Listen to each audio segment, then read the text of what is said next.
Dios les bendiga. Dios le bendiga más. Qué bueno es Dios, qué bueno es el Señor. Y qué bueno que podemos aún agradecerle por sus bondades y sus misericordias. Hermano, es un privilegio enorme estar aquí en esta mañana, poder dar gloria y honra a nuestro Dios. Para mí es un privilegio el hecho de que el Espíritu Santo, ¿verdad?, me haya tomado en esta mañana para compartir con ustedes la palabra del Señor. Señor, interpretar las necesidades de su iglesia y que te escoja a ti para responder a esas necesidades. Eso es un privilegio enorme, grande. Así que el día de hoy es una mañana de gratitud, una mañana donde nos gozamos en el Señor, donde exaltamos su nombre, donde a una como iglesia le decimos: Señor, gracias porque tú has sido fiel. No solamente este año, si usted hoy está aquí es porque desde que usted nació, incluso desde antes de nacer, Dios lo ha guardado, Dios lo ha preservado y usted está aquí por su gracia y su fidelidad. Amén. A mí me corresponde la tarea el día de hoy de compartir con ustedes la palabra del Señor, y estamos hablando de familias que agradecen por la plenitud perpetua del reino. Y le pongo en contexto para los que hoy nos visitan. Hemos estado predicando acerca de una iglesia con una perspectiva del reino de Dios. Y este último trimestre estamos hablando de ese reino futuro y visible que algún día estará entre nosotros. Un día el Señor vendrá por su iglesia, un día nos levantará y un día seremos parte de ese reino visible. Ya somos parte de ese reino invisible y presente, pero un día seremos parte de un reino visible pero futuro. Y en ese contexto, ¿cómo estas bondades del reino futuro, cómo esas bondades perpetuas y esa manifestación plena del reino de Dios pueden producir en nosotros el ser una familia agradecida? Y de eso vamos a compartir en esta mañana. Le voy a pedir que tenga su Biblia a mano y que podamos esta mañana poder disfrutar, poder hablar acerca de esas bondades de nuestro Señor Jesucristo. Hermanos, este es un tiempo donde nosotros estamos llamados a agradecer al Señor, porque cuando nosotros agradecemos a Dios es porque estamos haciendo memoria de lo bueno que Él ha sido con nosotros. Ahorita en la oración parece que María decía: piensen en algo en lo que usted pueda agradecer durante este año. En estos días yo subí un video de mi casa y decía: Señor, gracias porque este año pude disfrutar un año en mi casa. Y cuando yo agradezco, estoy diciéndole al Señor: Señor, no fue mi fuerza, no fue mi capacidad, de mi esposa, de mi familia, fue tu voluntad, fue tu gracia infinita, fue tu gracia soberana que nos ha sostenido, que nos ha dado, que nos ha provisto.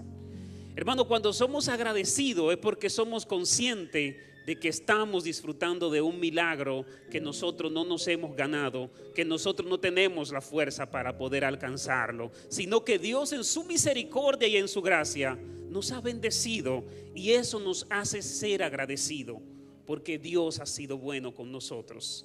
Así que en esta mañana yo quiero que nosotros hablemos de cómo podemos cultivar una familia que agradece al Señor por esas bondades perpetuas que el reino de Dios nos ha de otorgar.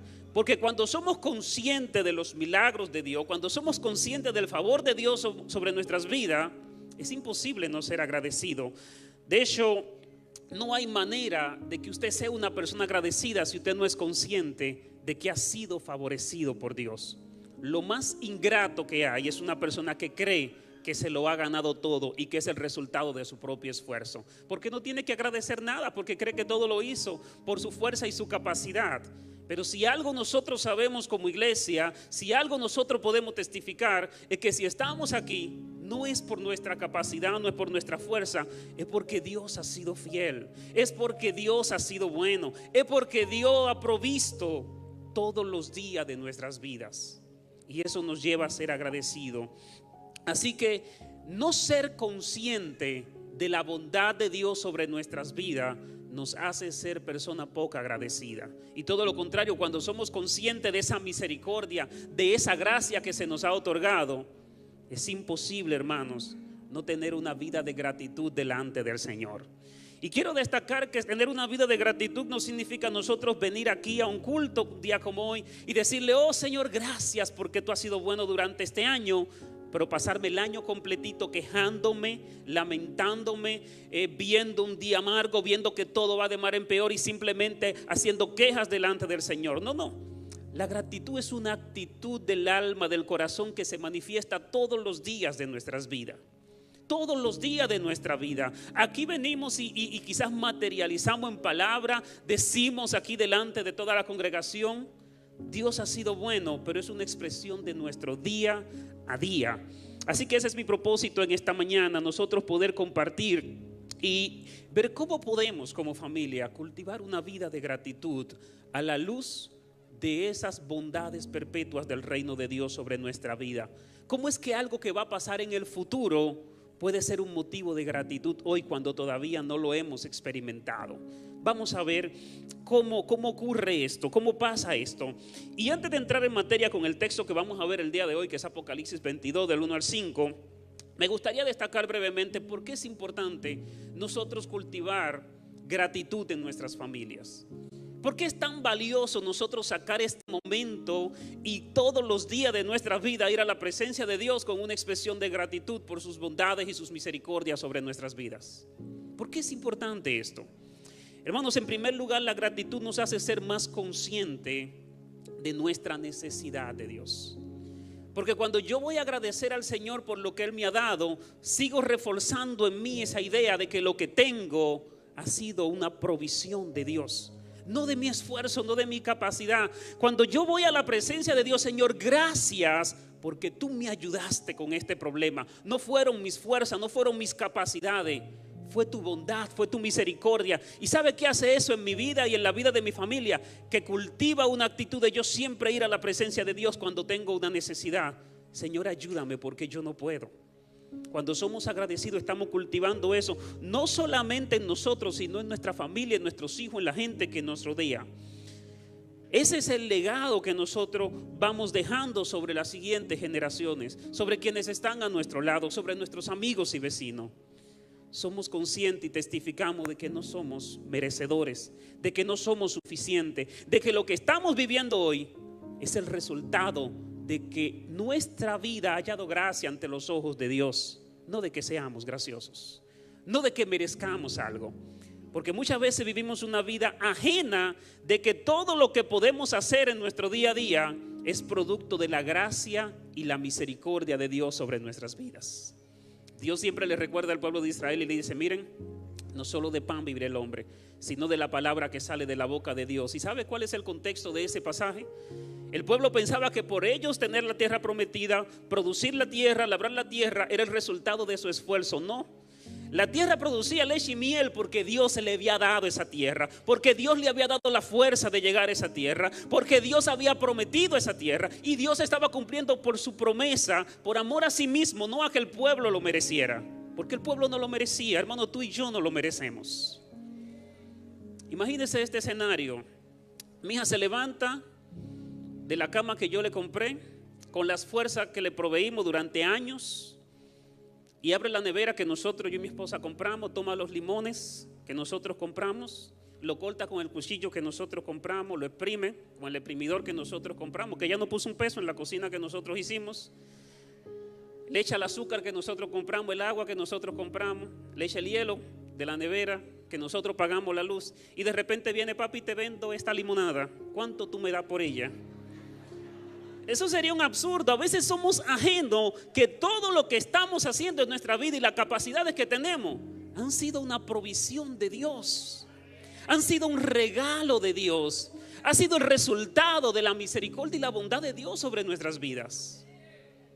Y cuando somos conscientes de esa realidad, de que nuestro palpitar diario es producto de la bondad y la misericordia de Dios, hermano, es imposible no ser agradecido delante del Señor. Es imposible no levantarme cada mañana y decir: Señor, gracias porque tú has sido bueno sobre mi vida, porque puedo vivir, puedo respirar, puedo bendecir tu nombre. ¿Por qué ser agradecido? También la gratitud nos hace ser predicadores del favor de Dios sobre nuestras familias. Es maravilloso tú tener una petición. Yo recuerdo que mi hija le decía: tenemos que orar. Ella oraba por su habitación rosa. Le decía: tienes que orar por tu habitación. No teníamos habitación, no teníamos casa, y ella nunca tenía una habitación, así que una necesidad, una oportunidad de orar. Pero cuando Dios nos proveyó y cuando ella tiene su habitación rosa, ahora yo tengo que enseñarle, ahora vamos a agradecer. Porque esa habitación rosa que tú tienes no es el resultado de mi esfuerzo, del esfuerzo de tu mamá, de tu propio esfuerzo. Es el resultado de la fidelidad de Dios. Y yo le pregunto, ¿hay una mejor forma de enseñarle a nuestros hijos que Dios es fiel? Que Dios es bondadoso, que Dios provee, que Dios suple. Cuando nuestras necesidades se convierten en peticiones y cuando nuestras peticiones son respondidas y esa respuesta se convierte en una gratitud delante de Dios. Hermano, podemos enseñarle a nuestros hijos que Dios es fiel a través de la gratitud. Podemos enseñarle a nuestros amigos, a nuestros vecinos, a la gente que nos rodea. Debe ser nuestra conversación diaria, debe ser una parte esencial de nuestro matutino, de nuestro tiempo devocional en familia. Agradecer por lo bueno que ha sido Dios con nosotros. Y eso nos permite proclamar el evangelio. Porque ese Dios bueno tiene un plan, tiene un propósito. Y es una manera maravillosa de cómo nosotros podemos introducir una conversación en cualquier escenario, en cualquier momento, con cualquier grupo de personas. Estoy aquí porque Dios ha sido fiel. Y cómo Él fue fiel en mi vida. Y por ahí nos vamos y predicamos el evangelio. Pero si algo podemos encontrar a través de la gratitud, hermano, es que la gratitud nos permite como familia disfrutar más y mejor las cosas que el Señor nos ha dado. Mire, no hay cosa más hermosa, más bella que usted llegar a un sitio donde usted no puso absolutamente nada y usted hace una buena hartura de una comida que usted no pagó, que usted no hizo, que usted la encontró hecha. Eso es precioso, eso es hermoso. Si yo tuviera esa oportunidad todos los días, excelente, no habría ningún problema con yo disfrutar de una comida que yo no hice. Yo me anoto. Ayer llegaba a la casa de mi suegra y había una comidita especial, exquisita, y yo le decía, wow, mañana voy a predicar de esto. Porque te motiva, hermano. Tú sin dar un golpe, sin hacer algo, y de repente venir y que se te dé tanto, cuando tú no hiciste nada por eso, eso se disfruta de manera enorme. Salmo 118, versículo 24, el salmista dice, este es el día que hizo el Señor. Note eso, hermano. No el día que usted construyó, no el día por el que usted se fajó. Este es el día que Dios ha hecho. Gocémonos y alegrémonos porque Él lo hizo. Estamos aquí de gratis, usted no aportó nada. Ahorita conversaba con José Miguel, le decía, José Miguel, si tú le fueras a poner un número a tu preparación para hacer sonido aquí en la iglesia, ¿cuánto saldría? Vamos a sumar, piense por un momentito, vamos a sumar lo que ha invertido José Miguel para hacer sonido, lo que ha invertido Pedro Andy en equipo, en música, el conocimiento, todo lo que Dios ha obrado para hacer este culto, para que este culto sea una realidad. Vamos a sumarle a mi sermón, vamos a sumarle los años de preparación, los viajes a formación. El sermón cuesta años construirlo, no es un momento, no que yo me senté esta semana, no es una vida experimentando gracia para yo poder hablarle de esto. Y Dios ha venido construyendo todo eso día tras día para crear este culto por el que usted no ha pagado un peso. Por eso somos llamados a disfrutarlo, hermano. ¿Por qué razón? Porque no somos merecedores, no es el resultado de nuestra capacidad. Usted no se merece lo que el Señor nos está dando. Y es de gratis. El Señor ha venido obrando en la vida de todo el que se ha parado aquí delante para que hoy nosotros podamos tener un servicio como el que hemos tenido. Ese no es el resultado de nuestro esfuerzo, ese es el resultado de Dios. Aquí no venimos a ofrecer un espectáculo por el que usted está pagando, no. Aquí venimos a proclamar la bondad, la gracia que Dios ha tenido con todos nosotros. Hermano, por eso estamos aquí. Y eso nos permite nosotros disfrutar. Y pensemos en nuestras familias. Esposo, piensen en sus esposas. Padre, piensen en sus hijos. Esposa, piensen en sus esposos. Yo no merezco la esposa que tengo. Usted no merece los hijos que tiene. Han sido regalo que el Señor nos ha dado. Han sido regalo que el Señor ha puesto en nuestras manos. ¿Y cómo no voy a disfrutar de la persona que Dios ha puesto a mi lado? ¿Cómo no voy a disfrutar de los hijos que el Señor me ha dado? Porque Dios ha sido que lo ha construido, Dios lo ha hecho, Dios lo ha trabajado, Dios los ha formado, lo ha capacitado y lo ha puesto en mis manos. Eso me hace ser más consciente de que yo no soy merecedor de esas bondades y puedo vivir una vida de gratitud, puedo vivir una vida de gozo, de alegría, Puedo vivir una vida llena de emociones. ¿Por qué? Porque se me ha dado más de lo que merezco. Se me ha dado más de lo que yo puedo decir, esto me pertenece. No, Dios ha sido fiel, Dios ha sido bueno, Dios ha sido bondadoso. Y eso me permite disfrutar cuando vengo al culto y decir, wow, qué bueno es Dios conmigo, que me permite vivir este momento. Que me permite, mire, con salvarme simple y sencillamente habría sido suficiente, pero el Señor nos provee de gente, nos provee de tantas cosas valiosas y maravillosas. Hermano, usted pudiera estar sentado ahí en el cielo, en el suelo, así sin silla y sin nada, y Dios le provee asientos cómodos, le provee aire, le provee buenas luces, le provee buen sonido. Hermano, no merecemos tanto, y el Señor ha mostrado una gracia que sobreabunda, muy por encima de lo que usted y yo merecemos. Dios ha sido bueno con nosotros. Por eso dice el salmista, gocémonos, alegrémonos, porque no es el resultado de nuestro esfuerzo, es porque Dios lo ha hecho. Es más, a nosotros los cristianos se nos prohíbe rotundamente vivir una vida de quejas, de penumbra. ¿Qué dice Efesios capítulo 4, 31 y 32? Dice, quítense de vosotros toda gritería, todo enojo, ira, maledicencia y toda malicia. Antes sed benignos unos con otros, misericordiosos, perdonándoos unos a otros, como Dios también os perdonó a vosotros en Cristo. Hermanos, somos llamados a perdonar, a dar, a bendecir a la gente, porque hemos recibido tanto, hemos sido tan bendecidos, hemos sido tan perdonados, hemos sido tan agradecidos. Dios nos ha dado tanta gracia, que cómo no vamos a dar gracia a otros, cómo no vamos a perdonar a otros, cómo no vamos a bendecir a otros. Pero muchas veces nuestra falta de conciencia del milagro del día a día que el Señor provee sobre nuestras vidas nos hace vivir una vida ingrata delante de Dios y delante de la gente que nos rodea.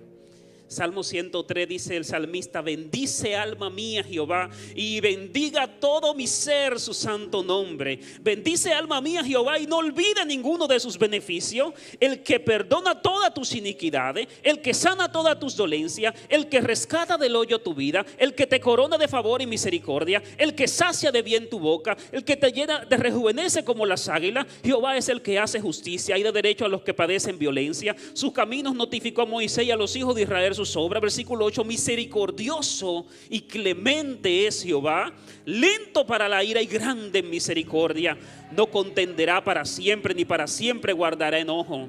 Versículo 10, hermano, esto es especial. No ha hecho con nosotros conforme a nuestras iniquidades, no nos ha pagado conforme a nuestros pecados, hermano, porque si lo hubiese hecho, tú y yo no estaríamos aquí. Hermano, si de algo tú tienes que estar convencido, es que lo único que tú mereces es el infierno, es una perdición eterna. Pero Dios te ha dado gracia, Dios te ha dado favor. Él no te ha dado conforme a lo que tú mereces.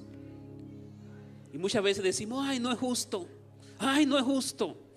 Hermano, si Dios aplicara su justicia sin mostrar su gracia, tú y yo ninguno estaríamos aquí, tú y yo estaríamos en el infierno. Pero Dios nos ha dado y no nos ha tratado conforme a nuestras iniquidades, conforme a nuestras flaquezas, conforme a nuestros errores.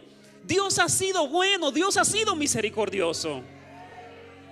Dios ha sido tan bondadoso que no merecemos tanto, pero Dios nos ha dado tanto. Hubiese bastado con tan solo habernos creado, pero Él nos dio mucho más que eso. Nos redimió, nos salvó, nos puso su nombre, nos hizo hijos suyos, cargó nuestras culpas. Él no nos ha dado conforme a lo que nosotros merecemos. Y todo esto debe llenar nuestra vida de gratitud y de gozo para disfrutar las cosas que el Señor nos ha dado con un corazón agradecido, para proclamarle a otros, para bendecir a otros con el mensaje del Señor, para ser consciente de nuestra necesidad de Él. Yo quiero que usted vaya a Apocalipsis capítulo 22, porque si ya son muchas las bondades que el Señor nos ha dado aquí, y si hay falta de gozo y usted entiende que todavía no es suficiente, entonces vamos a ver qué es lo que Dios nos promete aún más. Porque yo creo que hasta hoy lo que el Señor nos ha dado bastaría y sobraría por mucho. Pero aún así Dios ha prometido darnos más. ¿Qué es lo que establece la plenitud de su reino? ¿Qué es lo que vamos a ver cuando Cristo venga en su gloria? Porque si es motivo de gozo lo que Dios ha hecho, imagínese lo que Él va a hacer. Dice la Biblia, cosa que ojo no vio ni oído yo, son las que Dios ha preparado para nosotros. Y si en el cielo lo que para nosotros aquí es una piedra, una joya preciosa como el oro, allá es asfalto, yo no me imagino que será el tesoro del cielo. Créame que las bondades y las riquezas que nos esperan son extraordinarias. Así que nosotros podemos alentarnos y disfrutar y agradecer desde ya por las bondades futuras. Pero hay una parte importante de esas bondades futuras por la que también podemos agradecer hoy, es que esas bondades del futuro no solamente las vamos a experimentar en el futuro. Dios ha prometido que en este tiempo, ahora, quizás en una menor medida, podemos disfrutar de esas bondades eternas que vamos a tener allá. Y vamos a ver si eso es así. Vamos a ir a Apocalipsis capítulo 22, versículo 1 hasta el versículo 5. Y en el tiempo que nos resta, yo quiero que analicemos estos versículos y ver cuáles principios, cuáles cosas son motivo de gozo para nuestras vidas. Versículo 1, Apocalipsis 22 dice: después me mostró un río limpio de agua de vida, resplandeciente como cristal, que salía del trono de Dios y del Cordero. Eso dice el versículo 1. Me mostró un río limpio de aguas de vida, resplandeciente como cristal, que salían del trono de Dios y del Cordero. ¿Qué son estos ríos de agua de vida? Recuerde que Apocalipsis está escrito en un lenguaje simbólico, y siempre estos símbolos suelen tener una respuesta en la misma Sagradas Escrituras. Y si algo nosotros podemos encontrar en estos ríos de aguas de vida, es el gozo que produce la salvación. Hermano, la salvación produce un gozo que es más que motivo de gratitud, producto del hecho de que nosotros hemos sido salvos por la misericordia y la gracia de Dios. No como producto de nuestras fuerzas, de nuestras capacidades. Somos el resultado de su plena y absoluta bondad. ¿Qué dice Juan capítulo 4, versículo 13 al versículo 14? Dice: respondió Jesús y le dijo allí, hablando con la mujer samaritana: cualquiera que bebiere de esta agua volverá a tener sed, mas el que bebiere del agua que yo le daré no tendrá sed jamás, sino que del agua que yo le daré será en él una fuente de agua que salte para vida eterna. Hermano, imagínese un río ferviente ardiendo, moviéndose en su corazón.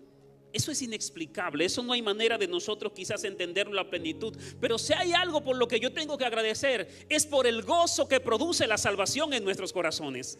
Hermano, eso es suficiente para que nosotros pasemos una vida rendida ante la presencia de Dios, diciendo: Señor, gracias.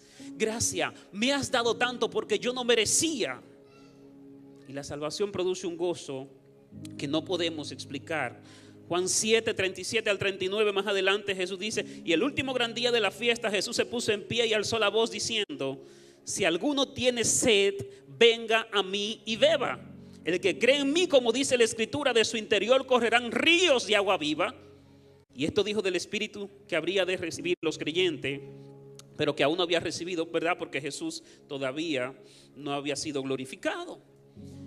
Hermano, Dios ha prometido que el día que nosotros recibimos a Cristo en nuestros corazones, ese río de agua viva iba a traer consigo un gozo que nosotros no podemos explicar. Un gozo de la salvación que muchas veces se pierde entre los creyentes, que con los años se nos olvida.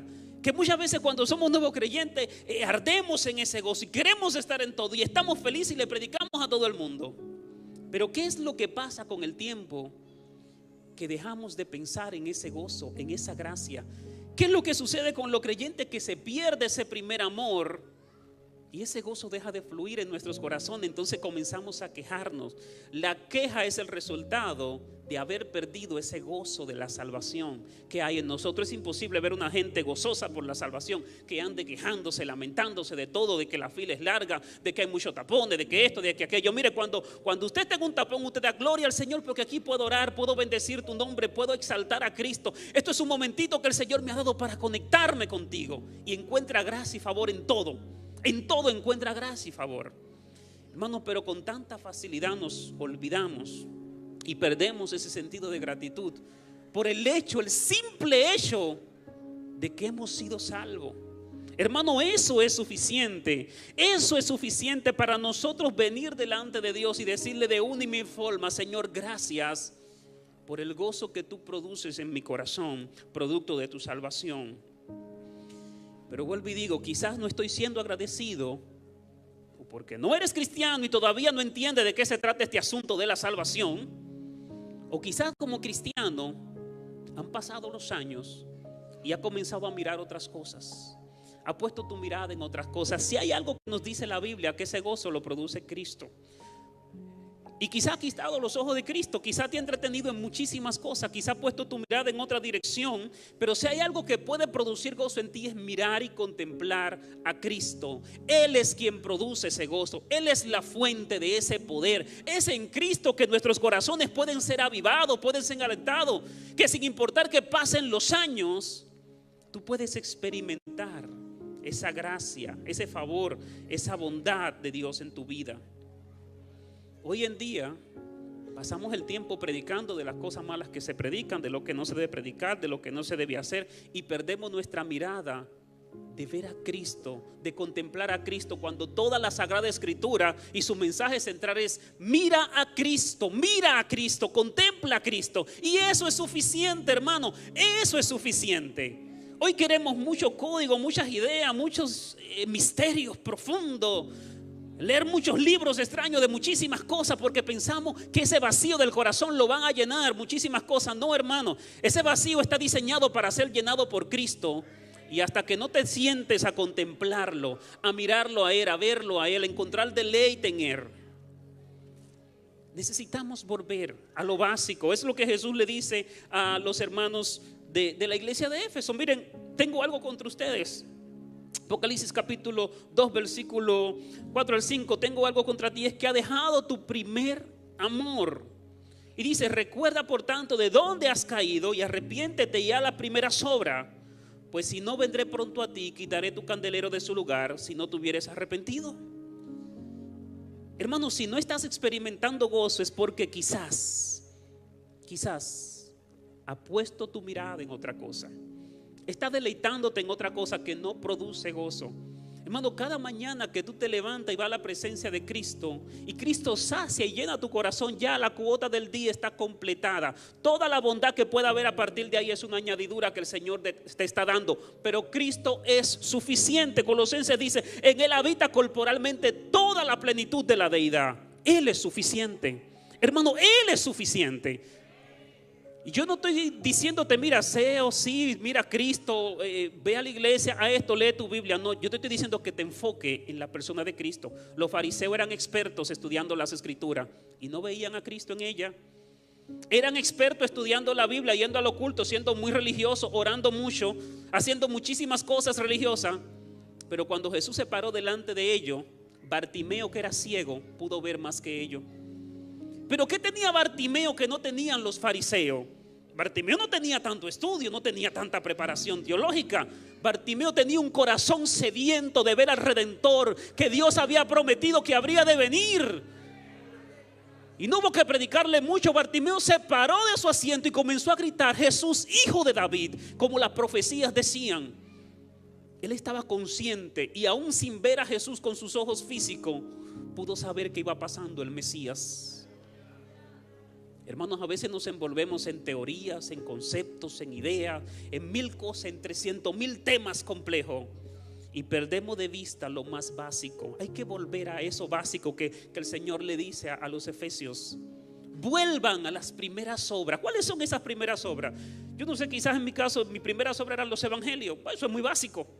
Los evangelios son muy básicos, así que ahora yo tengo que leer libros más complejos. Yo tengo que irme para allá, para esos profetas, a ver enigmas, a ver códigos, a ver cosas profundas, estudiar las profecías, y ponemos de lado ese mensaje básico de Jesús, ese sermón del monte, esas enseñanzas principales y básicas, porque nos resultan, eso es muy básico. Ser predicador y hablar de Jesús, eso todo el mundo se lo sabe. Y damos por sentado que lo básico está cubierto, y nos vamos por las añadiduras, y ahí es donde se pierde el gozo. Pero cuando te das cuenta de la relevancia que tiene el mirar a Cristo, entonces no quieres salir de eso básico y esencial de los evangelios. Yo no sé cuántos meses estudiando Marcos, y apenas voy por el capítulo 10, y quiero volver de nuevo porque se me escaparon algunas cosas, y no sé, pero años te puede durar. Años puede durar estudiando uno de los evangelios. Años de tu vida mirándolo y mirándolo, y todos los días descubriendo la belleza de Cristo. Y eso transformando tu vida, cambiándote, rompiendo paradigmas, ideas. Mire lo que dice Marcos capítulo 10. Entonces Pedro, allí cuando aparece el joven rico, comenzó a decirle: aquí que nosotros hemos dejado todo y te hemos seguido. Y respondiendo Jesús le dijo: mira, Pedro, de cierto te digo que no hay ninguno que haya dejado casa, hermano, hermana, padre, madre, mujer, hijos, tierra, por causa de mí, del evangelio, que no reciba 100 veces más. No solamente allá en esa vida futura, sino en esta vida, hermano, en esta vida presente. Dios promete que me va a dar 100 veces más que lo mejor que yo puedo tener en este mundo. Padres que presentaron sus hijos aquí, piensen en esto, piensen y haga esta ecuación, una ecuación muy sencilla. Piense la cantidad de gozo que le produce su niño, su bebé. Yo tengo 2 hijos, yo sé de lo que le estoy hablando. Hay un gozo que tú experimentas desde el día que tú veas a tu niño por primera vez, te nazca en la clínica. Es un gozo que se impregna ahí, que tú no logras explicar, tú no logras entender. No hay forma de tú decir o descifrar eso. No hay forma de descifrar el amor de mamá. Calcule el amor. ¿Qué significa tener a mamá? Piensa en ese amor. Piensa cuánto valdría eso. Agarra todo eso junto. El amor de tu esposa, de tus hijos, de tu esposo, de la gente que te ama, que te quiere, esa gente que tú valoras mucho. Tu casa que tanto valora, tu terrenito, dice el texto aquí, tierra. Mételo eso entre paréntesis y multiplícalo por 100 a la centésima potencia. ¿Podrías darme una descripción de lo que se puede experimentar cuando a la una potencia del amor de un niño para ti es inexplicable y tú no logras descifrarlo ni entenderlo? Y yo no le podría explicar el sentimiento de amor que tú sientes por tus hijos, por uno solo. Multiplícalo por 100. Y lo que Dios está diciendo, que el gozo que Él produce en nuestros corazones, que la alegría que Él produce, es lo mejor de este mundo multiplicado por 100. Hermano, ese es el énfasis. Y note algo, que lo que Jesús promete cuando está predicando y su promoción es el gozo que Él iba a producir. Hoy en día promovemos tantas cosas para atraer a la gente al evangelio. Hoy le decimos a la gente: mira, mi iglesia tiene aire, mi iglesia tiene buenos asientos, en mi iglesia tenemos un servicio especial para los niños, en mi iglesia hacemos estas cosas, en mi iglesia somos así, en mi iglesia tenemos buen sonido, todo eso es excelente. Uno va con todo eso. Hermano, pero si hay una promoción que Jesús usaba cuando proclamaba el evangelio, es el gozo que producía ese evangelio en nuestros corazones. Y esa debe ser la principal motivación que nos impulse a nosotros ser agradecidos y a proclamar el evangelio de Jesucristo. Pero para eso necesitamos mirarlo a Él, para eso necesitamos poner nuestros ojos en Él, para eso necesitamos contemplarle, mirarle. Él es la fuente de ese gozo. Versículo 2. Hermano, Lili fue la que me dio 5 versículos. No fue culpa mía si yo predico largo. Échenle la culpa a Lili, que fue la que me puso a predicar del versículo 1 al versículo 5. Versículo 2, no se preocupe, que vamos aterrizando. En medio de la calle de la ciudad, y a uno y al otro lado del río, estaba el árbol de la vida, que produce 12 frutos, dando cada mes un fruto. Entonces no solamente está este río en ese reino futuro y perpetuo. Recuerde, están esos ríos que salen del trono de Dios y del Cordero. No uno, sino 2, o sea que hay un gozo doble ahí.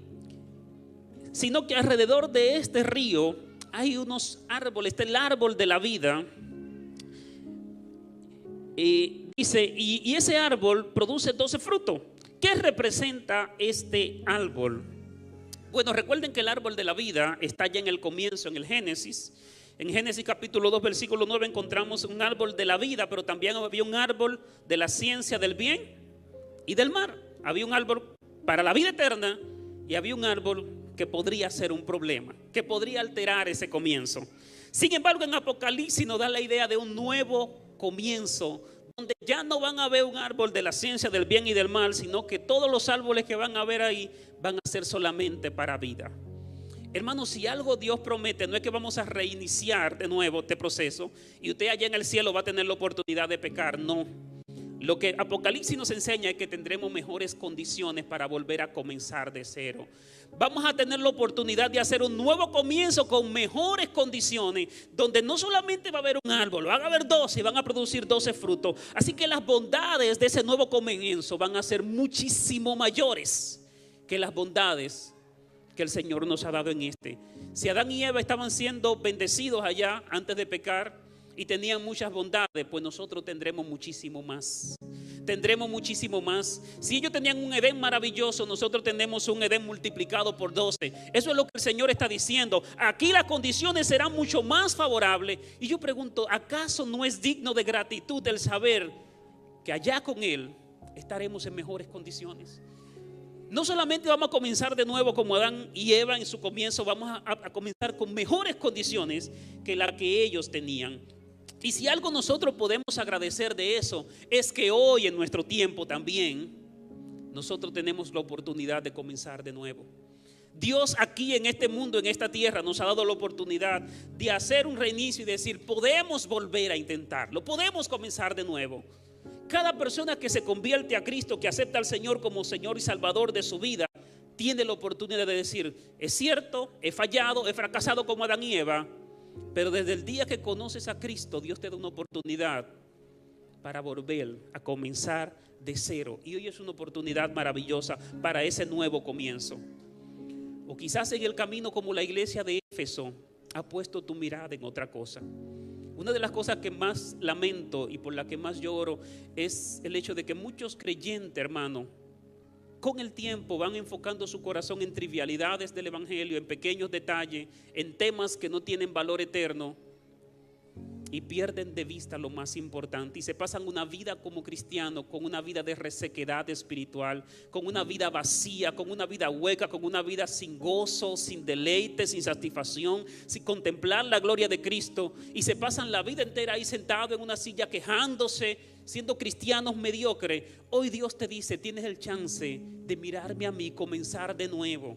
Tienes el chance de que tu corazón se avive una vez más y puedas reiniciar esa relación conmigo que quizás has perdido, hermanos. El árbol de la vida en el huerto nos recuerda eso, que podemos comenzar de nuevo. No importa si no eres cristiano o si eres un cristiano que ha apagado ese fervor, esa gracia, ese gozo que hay en tu corazón, que debe haber en tu corazón y quizás no está. Hoy es un buen día para reiniciar. Parte B de este versículo dice, y las hojas del árbol eran para la sanidad de las naciones.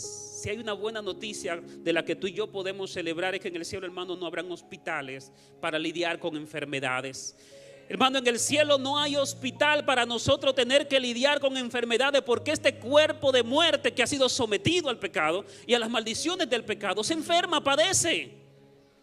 Quizá usted está ahí, tiene una dolama, un dolor. No, en el cielo usted va a poder brincar, saltar, hacer lo que sea, porque allí usted no va a tener ningún tipo de enfermedad que le aqueje.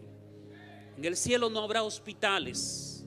Y eso es motivo de alegría, saber que los dolores serán hasta un día, que los huesos dolorientos serán hasta un día, que las enfermedades, que el cáncer, que todas estas enfermedades serán hasta un día.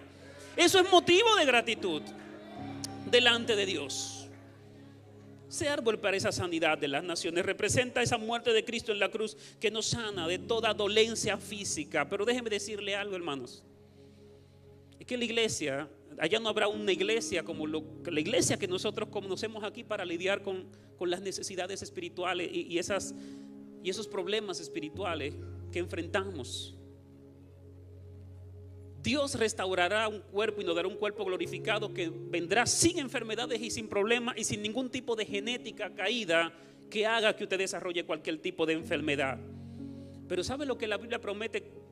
Que tampoco allí tendremos necesidad de celebrar cultos como este, porque podremos estar delante de la misma presencia de Dios. Y si algo promete Dios, y note esto, el alma que tenemos, esa alma se hiere.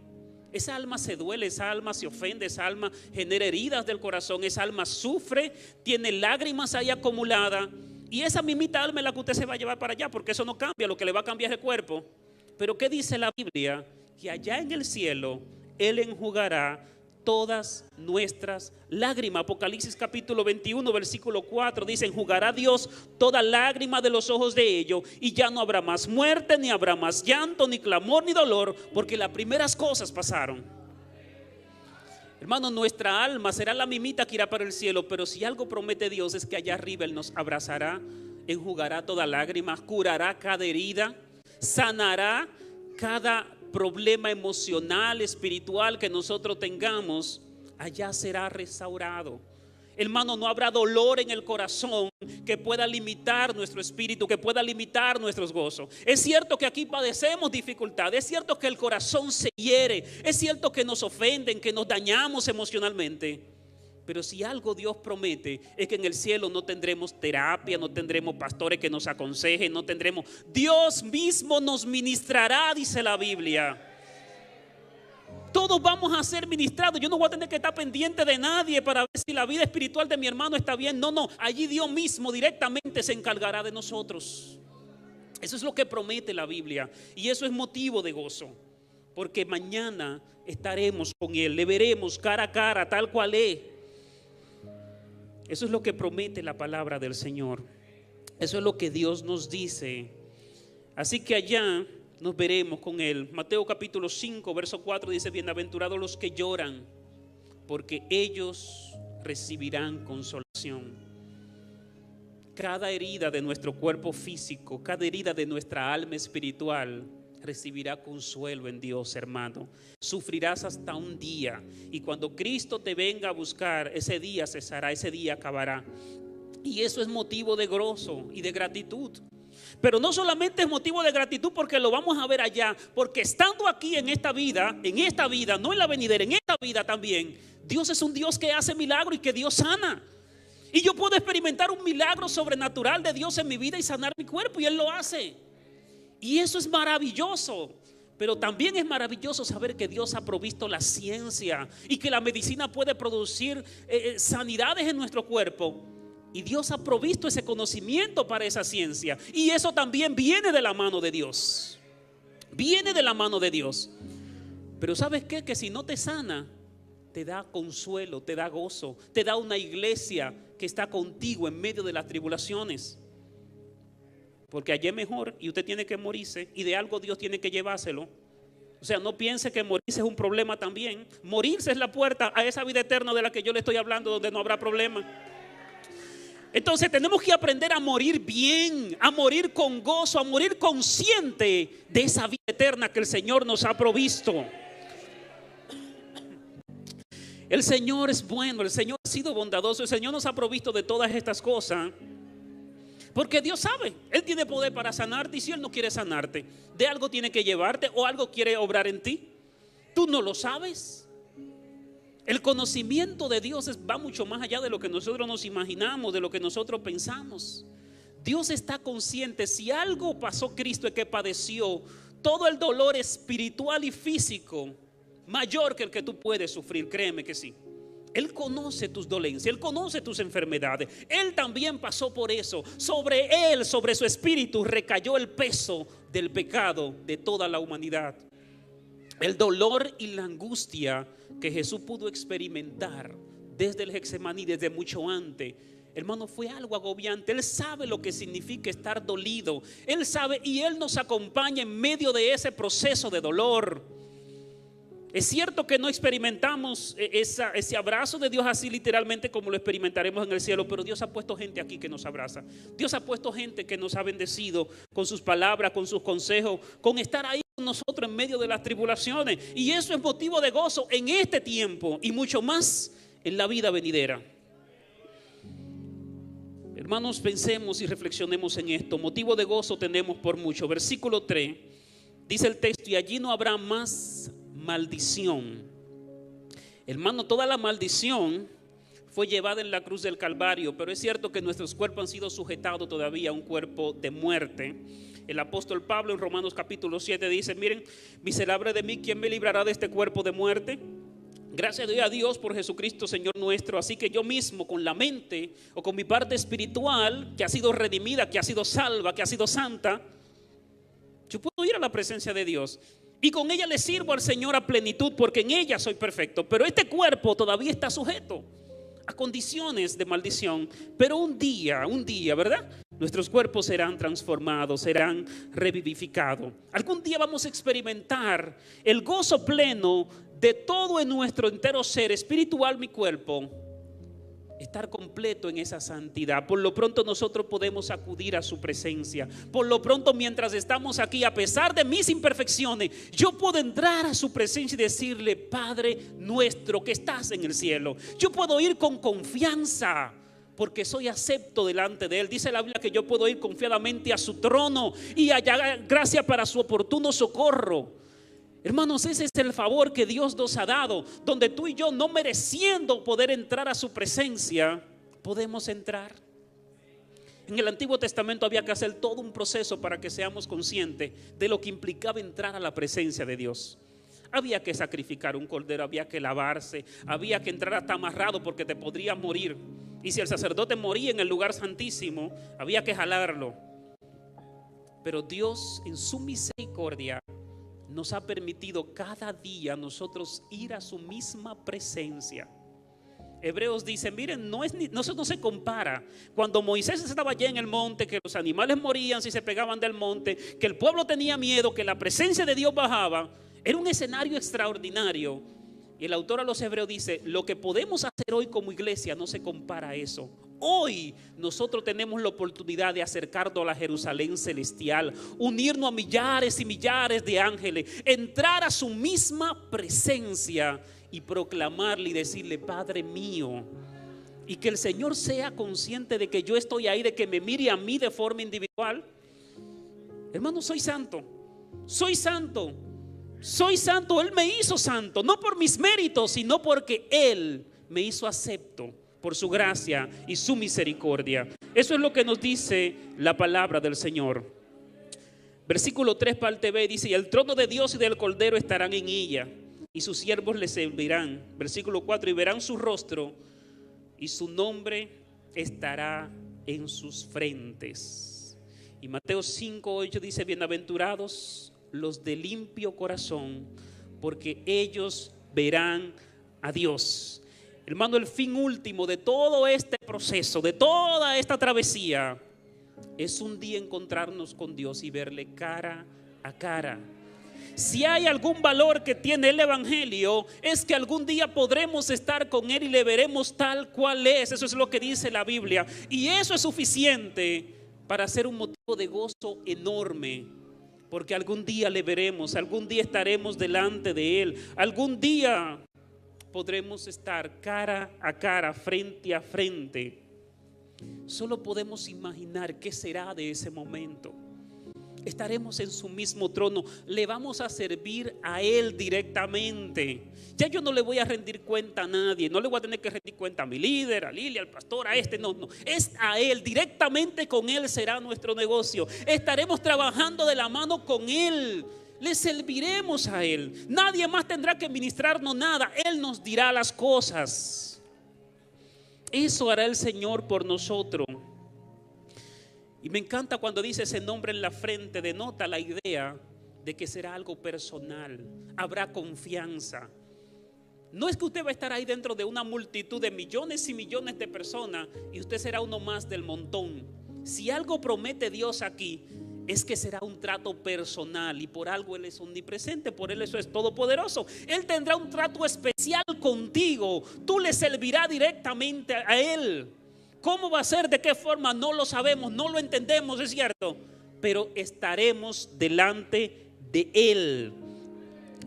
Primera Corintios capítulo 13 versículo 12 dice: porque ahora vemos como por un espejo, veladamente, pero entonces veremos cara a cara.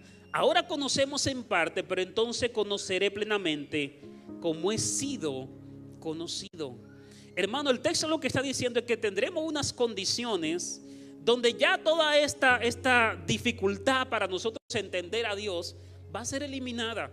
Tendremos una condición, de hecho, tendremos un corazón que va a soportar su presencia, porque le veremos tal cual es lo que dice la Biblia. Cosas que los serafines no pueden, tienen que tapar su rostro, dice la Biblia. Por eso tienen 6 alas, porque con 2 tienen que volar, con 2 tienen que tapar su rostro y con 2 tienen que tapar sus pies.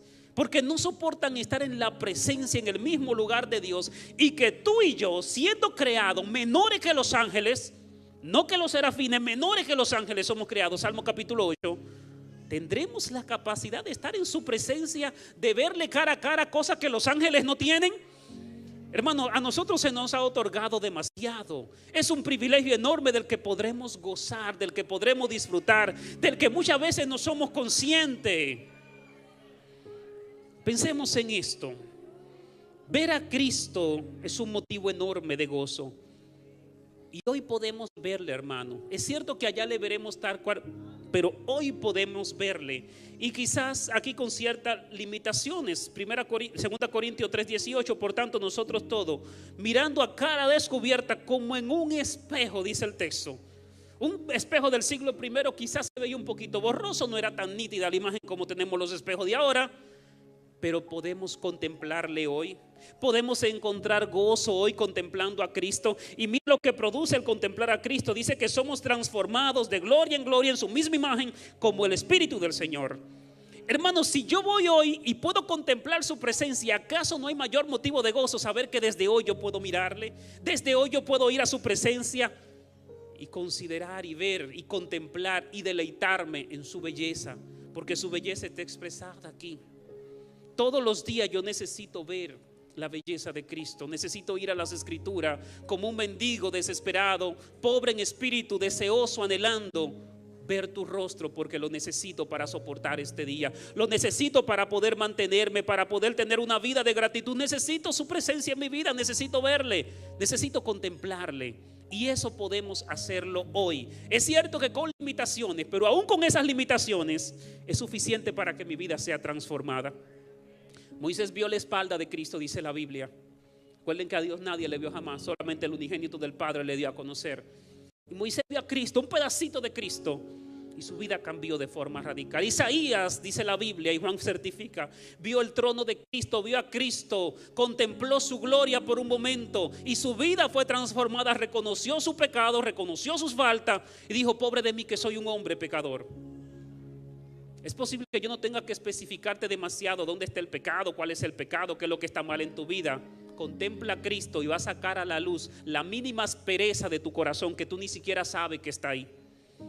Estamos en un culto de familia y muchas veces predicamos mucho de muchos temas, pero déjame decirte que cuando comienzas a contemplar a Cristo te vas a dar cuenta de las faltas que hay en ti, de las carencias, de tu orgullo, de tu arrogancia, de lo mal que tratas a tu esposa, de lo mal que tratas a tus hijos, porque no comienzas a luzarte en el espejo de tu esposa y a pensar que eres mejor que ella. Comienzas a luzarte en el espejo de Cristo y a verlo a Él y te das cuenta: Dios mío, cuánta santidad. Pobre de mí que soy un hombre pecador. Necesito mejorar, necesito ser un mejor esposo. Y tu vida cambia, tu vida es transformada. Eso, bájalos, aleluya, pero así es como funciona. Hermano, Cristo transforma el carácter del hombre iracundo. Cristo lo transforma cuando va a su presencia. Cristo cambia el carácter, el orgullo, la arrogancia. Hay pecados en nosotros ocultos que usted ni siquiera sabe. Hay ídolos en el corazón que usted ni siquiera sabe. Y cuando comienzas a contemplar a Cristo, comienzas a ver su belleza, su grandeza. Pasa como Pedro, que en un momento ve un destello de la divinidad de Cristo cuando estaba en la barca con la pesca milagrosa. Y Pedro cae de rodillas y dice: Señor, apártate de mí, soy un hombre pecador. Soy un hombre inmundo, yo no merezco estar a tu lado. Inmediatamente reconoció sus faltas. Jesús no tuvo que darle un sermón de cómo tratar, de cómo lidiar con sus hábitos, lidiar con su esposa. Solamente bastó con que viera un destello de su divinidad, y eso fue suficiente para que su vida cambiara. El apóstol Pablo, soberbio, orgulloso, en contra de la iglesia, camino a Damasco, dice la Biblia que vio un destello de la gloria de Cristo. Y a Pablo no hubo que explicarle demasiado cuál era su pecado. Pablo inmediatamente dice: Señor, ¿qué tú quieres que yo haga? ¿Qué es lo que hay que hacer? ¿Dónde tengo? Aquí estoy. De inmediato, eso fue momentáneo, hermanos. Un destello de la gloria de Cristo podemos experimentarla hoy, y eso es motivo de gratitud. Pero vuelvo y digo, muchas veces ponemos nuestras miradas en trivialidades y cosas que no tienen valor eterno. Perdemos el tiempo en cuentos, como le dice Pablo a Timoteo, mira, ten cuidado de esos cuentos de vieja y ese tipo de cosas y esas cosas que no vienen al caso. Enfócate en enseñar la sana doctrina. ¿Cuál es esa sana doctrina? Es Cristo, hermano. No perdamos el tiempo en trivialidades que no tienen valor. Necesitamos mirar a Jesús. El mundo de allá afuera, el que no es creyente, muchas veces no se hace cristiano porque a su alrededor lo que hay cristianos que viven quejándose y no experimentando el gozo que la Biblia dice que los cristianos deben vivir. Versículo 5 dice: allí no habrá más noche, ni tienen necesidad de luz de lámpara ni de luz de sol, porque Dios el Señor los iluminará. La palabra de Dios siempre ha sido registrada en la Biblia e ilustrada como una lámpara, como luz a nuestros pies. Si algo tendrá el cielo, hermano, es que no vamos a necesitar a alguien que nos explique las verdades profundas del Evangelio, las verdades de Dios, porque Dios mismo estará ahí para explicarnos, para enseñarnos, para instruirnos. Si algo usted no entiende hoy, hermano, si usted tiene ciertas confusiones sobre cómo se creó el universo, sobre ciertos temas, sobre cómo se forma la vida, Dios se lo explicará allá. No importa que aquí usted no tenga los estudios, no tenga la preparación, allá Dios completará sus estudios. Dice la Biblia que la eternidad es para conocer a Cristo y conocer al Padre. Si aquí usted no pudo estudiar una maestría, una especialidad, una licenciatura, usted tendrá una eternidad en el cielo para hacer todos los posgrados, licenciaturas, doctorados en divinidad, porque Dios le dará la eternidad para eso, para usted conocerle. Juan 17 versículo 3: y esta es la vida eterna, que te conozcan a ti, al único Dios verdadero, y a Jesucristo a quien tú has enviado. Hermano, la vida eterna es para conocer a Dios. Quizá usted se pregunte, bueno, ¿y qué vamos a hacer en el cielo? ¿Estaremos ahí cantando santo, santo, santo? No, hermano. Eso será parte de lo que vamos a hacer y encontraremos gozo y deleite en eso, pero tendremos una eternidad para conocer a Cristo, para palparle, para verle, para abrazarle todos los días, una y otra vez, todas las veces que usted quiera, y conocerlo y conocerlo y conocerlo y hacerle toda la pregunta que usted tenga. Usted se le podrá hacer a Cristo en el cielo. Él estará con usted, Él estará ahí, y eso es motivo de gozo. Y esa luz, ese conocimiento es producto de que un día nosotros vamos a estar con Él. Lo último que dice el texto es: reinarán por los siglos de los siglos. Y note este contraste. Lo que usted pueda pasar aquí, hermano, en esta vida es muy poquito, es una fracción de tiempo. Es cierto que quizá esté enfrentando luchas y problemas y dificultades, hermano, pero los años que tú vayas a durar en esta vida no se comparan con una eternidad con Dios. Hermano, ser consciente de que por los siglos de los siglos yo voy a estar con el Señor no se compara a una aflicción momentánea que yo puedo sufrir durante yo esté aquí en la tierra. Es cierto que vamos a pasar tribulaciones, es cierto que vamos a tener persecuciones, pero si algo Dios nos promete es que un día estaremos con Él por la eternidad, y allí no habrá más llanto, ni dolor, ni clamor, porque estas cosas pasaron. Concluyo con esto y pregunto: ¿acaso no tenemos más que motivos de vivir una vida de gratitud? No un día, no hoy, no en un culto, no en diciembre. Todos los días de nuestra vida deberíamos levantarnos con una sonrisa en nuestro rostro diciendo: Señor, gracias. Gracias porque tú has sido bueno, tú has sido fiel en mi vida, tú has provisto, tú has dado tanto. Hay una historia que presentan los autores de la serie de Chosen en la temporada 5.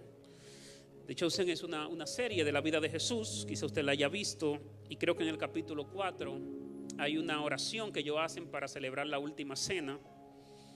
Se llama el Deyanú, es como una oración que hacían en la cena de la Pascua. Los judíos, no está en la Biblia, no es algo bíblico, claro está, simplemente es la tradición judía que lo menciona. Y en el Deyanú, ellos, en esa oración, ellos hacían memoria de las cosas que Dios había hecho por ellos. Y cuando yo vi esto, me impactó mucho, mucho, mucho. Y yo dije, wow, yo voy a hacer mi propio Deyanú. Y quiero leérselo brevemente y con esto cierro.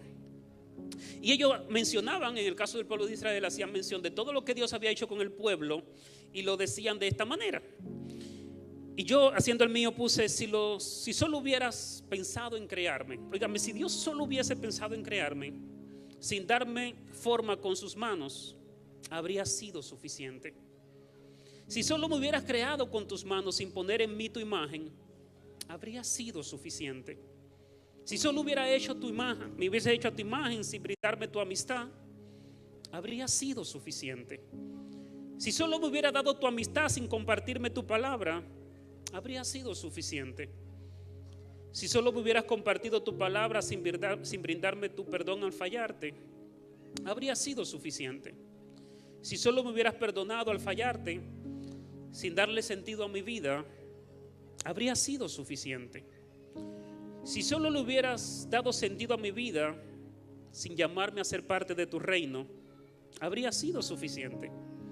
Si solo me hubiera hecho parte de tu reino y no me hubieras dado tu nombre, habría sido suficiente. Si tan solo me hubiera dado tu nombre y no me hubieras llamado a verte cara a cara, habría sido suficiente. Y si tan solo me hubieras llamado a verte cara a cara y no hubieras secado mis lágrimas, habría sido suficiente. Y si solo hubiera secado mis lágrimas y no me hubieras permitido estar contigo por la eternidad, habría sido suficiente. Y así yo podría seguir toda la mañana mencionando que hace mucho tiempo ya fue suficiente lo que Él hizo para que nosotros viviéramos una vida de gratitud. Hermano, vamos a dar gracias a Dios. Piensa en eso, por lo que debes agradecer. Amigo que está aquí en esta mañana, Dios hizo tanto por ti.